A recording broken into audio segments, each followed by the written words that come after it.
Hi, and welcome to another episode of Crack the Boulder. Today we're giving tips for beginners. We're giving practical tips and climbing tips. With the practical tips, the first thing I'd like to say is if you're a newbie at the gym, hire a climbing coach. They will show you how to safely climb down from boulders and give you a bit of climbing etiquette. Secondly, if you're determined to be a climber and you want to invest in some climbing shoes, don't buy shoes that are too small. There's a tendency in the climbing world to buy shoes which are 2 or 3 sizes smaller than your foot size. I would say buy shoes that are uncomfortable for you, but definitely ones that aren't really, really small. You don't know whether you're going to really like this sport and continue, firstly, and secondly, this will just end up being really painful at the outset. However, these shoes, climbing shoes, are very stretchy. They have a lot of rubber everywhere. And once you've invested in a pair of climbing shoes, make sure you take them off between every boulder. That way, they will keep their shape for longer and you will have more value for your money. And third of all, watch how others do it. Watch our YouTube channel, watch other YouTube channels, and watch bouldering competitions. It's a proven fact that the more good climbers you watch climbing, the better your understanding of climbing movements will get. And now onto the climbing. So, you've arrived at the bouldering gym and figured out that boulder problems are bolted with holes of a single color. You've chosen a problem to climb and it seems to have too many hands and footholds. So you're tempted to miss a few out to get to the top. Avoid this temptation. Boulders are set by route setters for a reason, and that is to stimulate your body to carry out certain types of movement. By missing out holds, you are likely to lose more energy as you go along. And more importantly, you'll miss out on doing the intended beating. If you look at the split screen, you will see that on the right, I'm using all the holds. I missed a foothold on the left and was forced to get my leg up very high as a result. And then do a complicated foot swap, followed by a difficult long reach. While on the right, I used all the available holds and gained a nice and comfortable position to the top.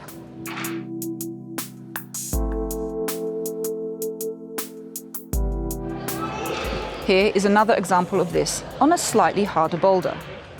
On this first try, I didn't use all the holds and in consequence had a difficult move to the top.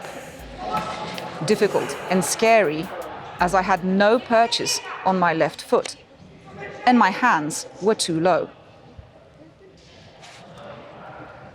On this next try, I made a point of using all the hand and foot holds. So when I came out of this small traverse on the huge volume below, I was able to use the far left holds to stabilize myself and get my hands and feet higher, thus making the last move simple and not stressful. Now, have a look at the split screen. I used all the holds on the right.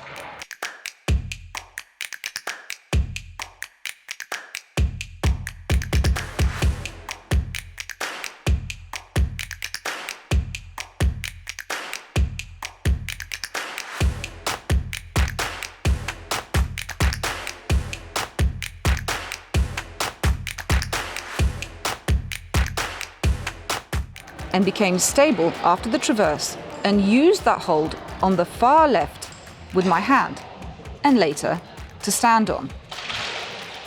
Whereas on the left, I was unstable and topping out the boulder was quite sketchy and scary. A second beginner tip, which I pass on to those I coach, is to climb with quiet feet. What that forces you to do is to look at your feet as you climb. And in consequence, the placing of the feet becomes more precise. And this precision is what leads to better footwork on progressively harder boulders. People rock up at the gym and bang down on holds without any attention to what is happening down there.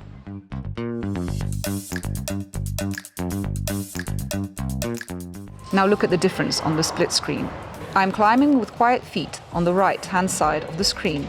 And immediately that forces me to look down and intentionally place my feet, as opposed to the left, where I'm banging them down any which way that suits.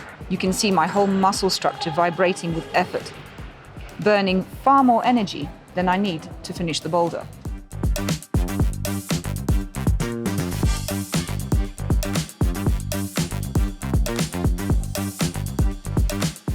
The third beginner tip, which we have for you, has to do with bent and straight arms. Watch how I climb this green boulder with bent arms. My climbing is cumbersome. I have no possibility to generate any momentum. I'm also super tired by the time I get to the top. All my power has been concentrated on my poor forearms, which are now pumpy and sore. On this next try, I'm climbing with straight arms. This allows much more fluid movement. I'm also able to create a good momentum as I move up. I flow up the boulder and finish it with energy in my forearms to spare. This is the result of keeping my arms straight. Finally, the foot swap.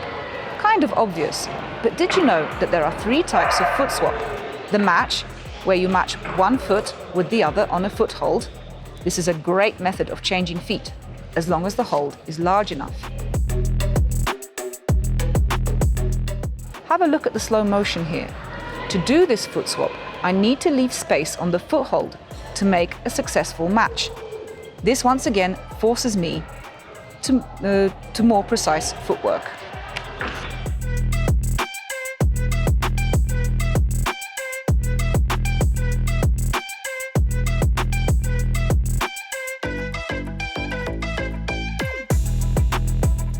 One on top of the other. Here is an example of what to do if the foothold is too small to match on. You place the tip of your toe onto the foot which has purchase and quickly replace it with the other foot. This is a great method which really teaches you to trust your feet.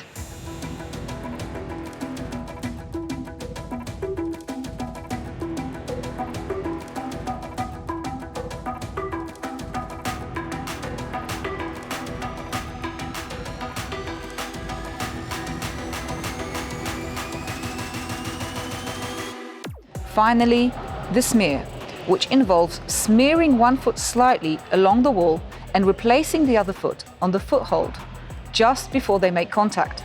This is my least favorite method, as it is a fast-track way of making holes in your expensive climbing shoes.